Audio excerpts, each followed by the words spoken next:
Now, as we know, Jeff Brohm is the new head coach at Purdue, meaning things will be a little different in Bowling Green this fall. And Brohm's departure is not the only thing affecting the Western Kentucky football team that won back-to-back Conference USA titles. Now, some of the team's top players on offense are now in the NFL, including Taywan Taylor. So a lot of intriguing storylines for the team in 2017 before their September opener against Eastern Kentucky.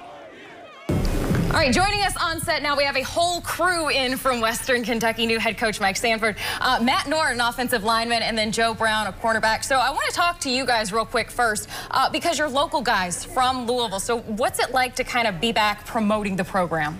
It's awesome.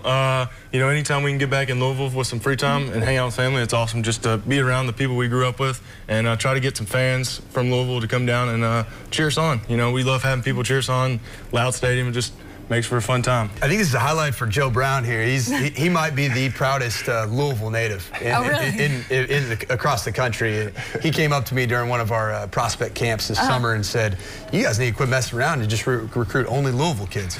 So we responded to it and made sure we offered a Louisville kid right there at that camp, and that's what we did. I was going to say that's kind of an interesting philosophy because you had, you know, Taywan Taylor and Ace Wales, you know, both from this area. A lot of guys on the roster from this area. How important is it when you're looking at, you know, recruiting-wise? How important is Louisville to you guys? It's very, very important, and you know, I'm well aware of the fact that the previous head coach here had incredibly deep roots, obviously to the Louisville area, his family, and so we don't want that to drop off. Sure. We also understand that he's in a neighboring football program. He's going to recruit this area as well, but it's really about just finding the best version of Louisville players to bring into our program that fit what we're trying to do, and I feel like we're going to accomplish that, and there's a great tradition of doing that, obviously with Taywan and Ace Wells, like you mentioned, but these guys as well. I mean, these guys represent this program incredibly well.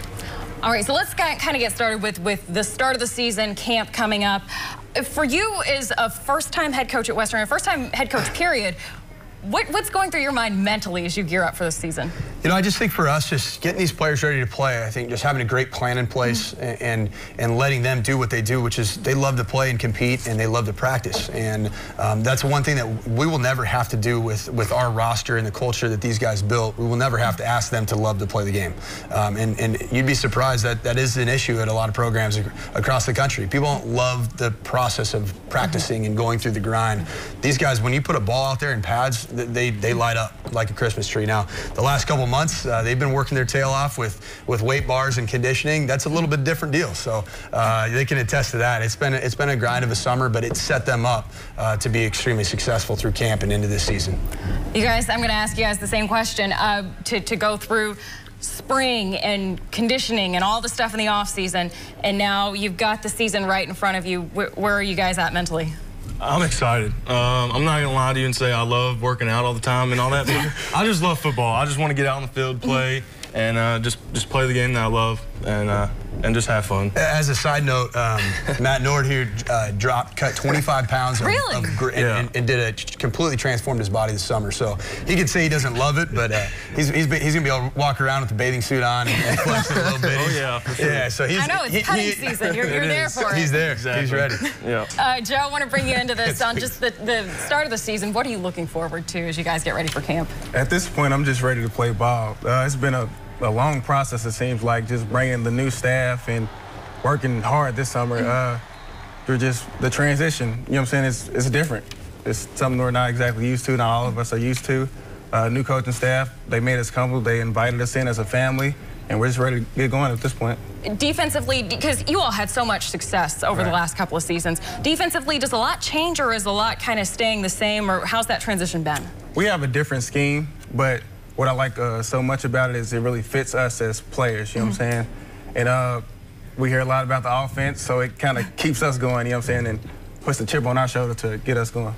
One of the things Joe mentioned was that this is an offense that put up a lot of points over the last couple of years. You coming in as an offensive guy, as a guy who played the quarterback position, and you've got Mike White back. What kind of went through your mind when you saw him the first time, either in person or on? Yeah, the first time I actually had a chance to watch him play was when he was at South Florida. Started a game. I think it was against Houston. It was a nationally televised game on a Thursday or Friday night, and I remarked at his ability to throw the ball accurately. You know, the ball does what he wants it to do, which is not easy for a guy who's taller than 6'4". You got a long instrument. You're a long levered athlete. It's tough to be that consistently accurate. And then having a chance to watch him in person in a WKU uniform at the Boca Raton Bowl, it really just it emphasized how much he'd grown in that, not just his accuracy, but his command of the offense, his confidence, and his poise. He's very calm. He's been very significant for us as a new staff in really calming the waters as everybody in the rest of the team, the younger players are freaking out. I wasn't recruited by these guys. Mike's done a great job of being that calming influence as much as these guys here to my left. They've done a great job as well. All right, to all three of you guys, thank you so much for being here. Best of luck against Eastern and best of luck with the rest of the season. Thank you. Appreciate it. Thanks for having us. Go Tops.